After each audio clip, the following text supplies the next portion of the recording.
Hi friends, कैसे हैं आप सब। मैं हूं अमित कुमार। आज हम लोग क्लास 9th का मैथ कर रहे हैं। तो क्लास 9th में एक्सरसाइज 1.2 कर रहे हैं। उसका फर्स्ट क्वेश्चन यहाँ पर लिखा हुआ है। हालांकि इससे पहले वीडियो में मैंने 1.1 करा है, तो अगर आप लोगों ने नहीं देखा तो देख लियो उसको। आज हम लोग एक्सरसाइज 1.2 का क्वेश्चन करेंगे। ये पहला क्वेश्चन यहाँ पर लिखा हुआ है, देखते हैं क्या लिखा हुआ है इसमें। तो नीचे दिए गए कथन सत्य है या फिर असत्य है ना, कारण से उत्तर दीजिए। तो मैं आपको ये जो कथन यहाँ पर लिखा हुआ है ये सत्य है या फिर असत्य है ना, कारण से बताऊंगा यहाँ पे। तो पहला क्वेश्चन क्या है कि प्रत्येक अपरिमेय संख्या एक वास्तविक संख्या होती है। अब देखिए क्या होता है ना कि वास्तविक संख्या जो है ना, रियल नंबर इसे इंग्लिश में कहते हैं हम लोग, है ना। वास्तविक संख्या जो होता है ये सभी संख्याओं का दादा होता है ना। फनी थोड़ा सा है कि फनी क्या मतलब दादा, इसलिए क्योंकि रियल नंबर में सभी संख्याएं समाहित हो जाती हैं, सभी शामिल हो जाती हैं उसमें।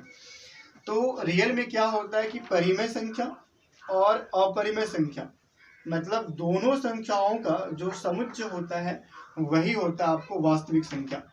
तो इसका मतलब ये हुआ कि वास्तविक में क्या क्या होगा, परिमेय संख्या भी होगा और अपरिमेय संख्या भी होगा। लेकिन क्वेश्चन आपका ये कह रहा है कि प्रत्येक अपरिमेय संख्या वास्तविक संख्या होगा। बिल्कुल सही बात है, जितनी भी अपरिमेय संख्याएं होती है वो सभी क्या होती है, वास्तविक संख्या होती है। लेकिन सभी वास्तविक संख्या अपरिमेय संख्या नहीं हो सकती है, सभी वास्तविक संख्या परिमेय संख्या नहीं हो सकती। क्यों?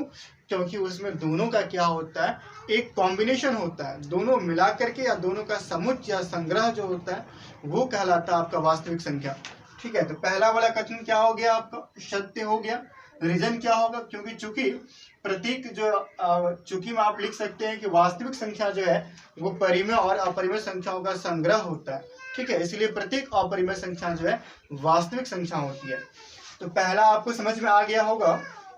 नंबर 2 का है कि संख्या रेखा पर प्रत्येक बिंदु रूट m के रूप का होता है, जहां m एक नेचुरल संख्या होता है। अब देखिए यह नेचुरल नंबर होता है। अगर बात संख्या रेखा की हो रही है ना, अगर बात संख्या रेखा की हो रही है तो क्या क्या होगा, इस पर जीरो होगा, धनात्मक पूर्णांक होंगे, ऋणात्मक पूर्णांक भी होंगे, है ना।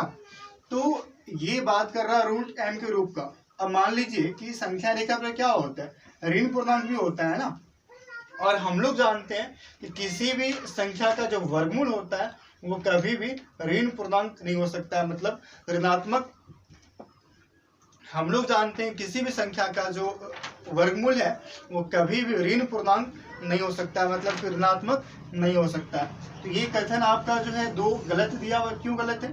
क्योंकि संख्या रेखा पर क्या होता है कि ऋणात्मक संख्याएं भी होती है, ऋण पूर्णांक भी होता है, और ऋण पूर्णांक का जो है कभी भी वर्गमूल जो है, मतलब किसी भी संख्या का वर्गमूल कभी भी ऋण पूर्णांक नहीं आता है या नहीं होता है। तो ये आपका जो है असत्य हो गया।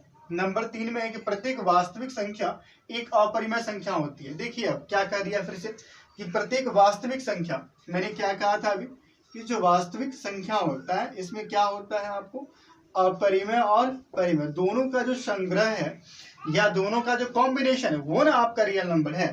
तो अगर हम लोग ये कह दे कि प्रत्येक वास्तविक संख्या एक अपरिमेय संख्या ही है, परिमेय नहीं है, तो ये कहना गलत होगा। हाँ, अगर हम लोग ये कहते हैं कि प्रत्येक अपरिमेय संख्या वास्तविक संख्या है, प्रत्येक परिमेय संख्या वास्तविक संख्या है, देन वो सही है। लेकिन अगर आप ये कहते हैं कि प्रत्येक वास्तविक संख्या एक अपरिमेय संख्या है, प्रत्येक वास्तविक संख्या एक परिमेय संख्या है, तो ये कहना आपका गलत होगा। तो नंबर 3 का जो है कथन ये भी आपका गलत हो गया।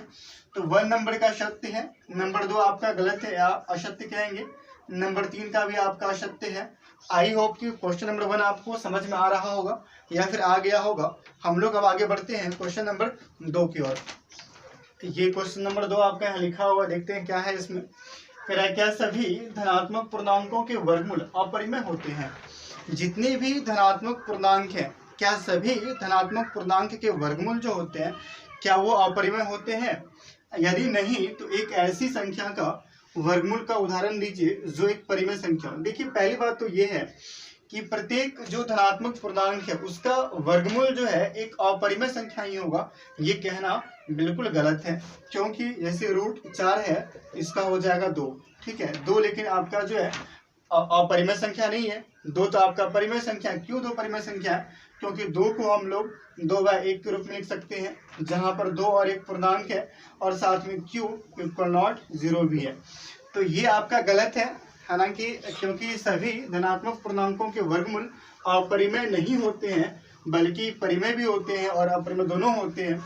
तो यहाँ पे हम लोग एग्जाम्पल के तौर पे या उदाहरण के तौर पे हम लोग ले सकते हैं, जैसे √9 कर दिए बराबर क्या हो गया 3, और 3 क्या आपका एक परिमेय है, 3 एक क्या है आपका परिमेय है, परिमेय संख्या है। इसे आप यहाँ लिख करके दिखा सकते हैं। क्यों?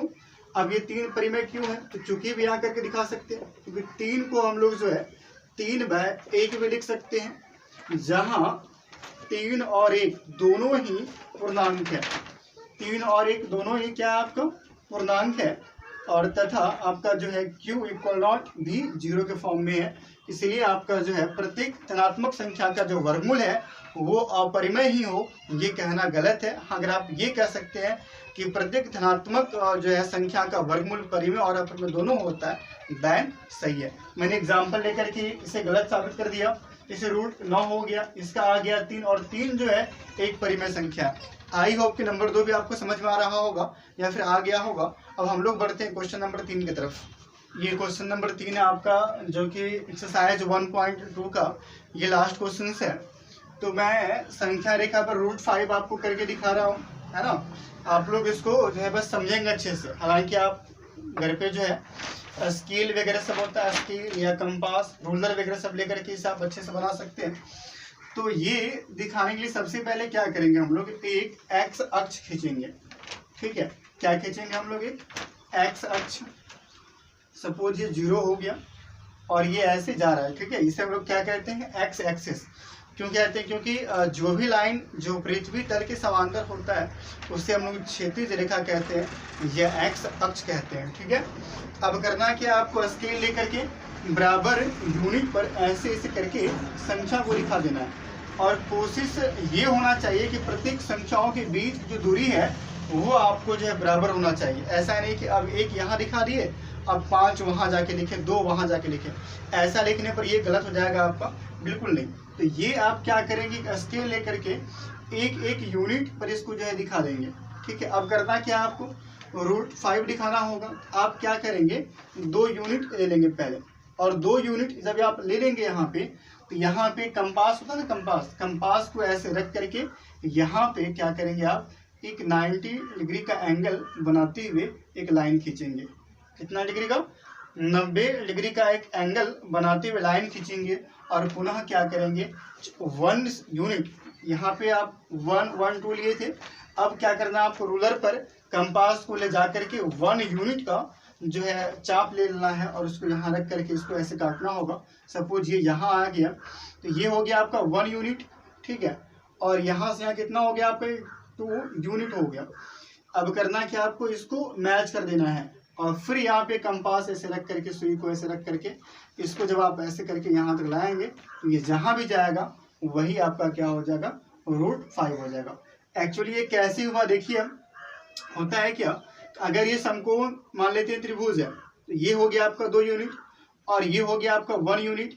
तो हम लोग जानते हैं कि अगर कर्ण निकालना होता है तो कर्ण बराबर क्या होता है, आधार स्क्वायर प्लस क्या होता है, लंब स्क्वायर। ये हो गया 4।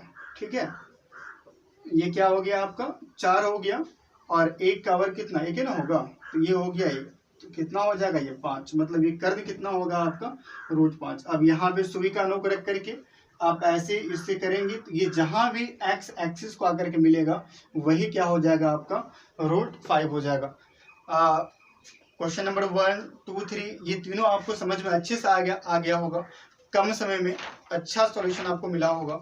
अगर आप चैनल पर नए हैं तो चैनल को सब्सक्राइब करें, लाइक करें, और जितने भी क्लास 9, 10th या 12th के छात्र हैं उन तक जो है बिल्कुल इस वीडियो को शेयर करें। Thanks for watching.